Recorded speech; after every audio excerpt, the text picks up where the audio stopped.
All of the information of the internet is basically transferred from one location to another location in a language called HTTP, which stands for Hypertext Transfer Protocol.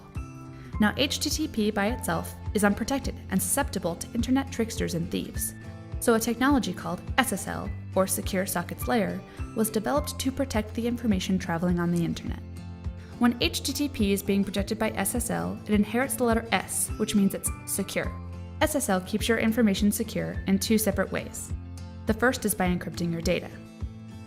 Let's say that you are in a coffee shop using Wi-Fi, and you're hit with an urge to buy something online. Without SSL and HTTPS, when you enter your credit card information, this information can be stolen because you're on a public Wi-Fi connection and anybody using that Wi-Fi could be listening to your transaction. Without encryption, the information is transmitted as text that anyone can read. The way that SSL and HTTPS encryption works is by scrambling this information so that the only people who can read it are those with the correct decryption key, and not those devious cyber ninjas. The second way that SSL and HTTPS keep you safe is by identification. You are probably aware that there are sites that fish for your information. That's when you get sent an email that asks you to click here to go to your bank account. And when you click the link, it takes you to a site that looks exactly like your bank. But it's not your bank. It's a fake. As a viewer, it is very important to know if a website actually is what it says it is, and SSL gives us this tool.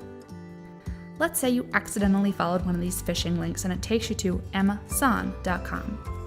You decide that you're finally going to buy that map of Westeros pillow that you've been eyeing for a couple of days now, and you navigate to a page where you enter your personal info. At this point, your browser will want to protect you, so it's going to try to encrypt this information. It will ask emmasan.com for something called a certificate.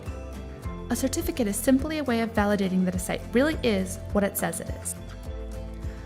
A legitimate company website would send their company info to a registered certification authority, where the info will be verified and a certificate that's signed by the certificate authorities will be created and stored. So your browser will check the certificate given by Emmasan with all the certificates at all the different certificate authorities to see if one matches.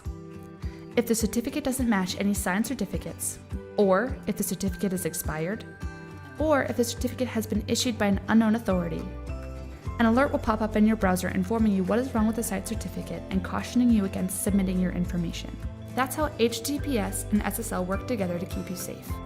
Encryption and identification are two very important security features for any website.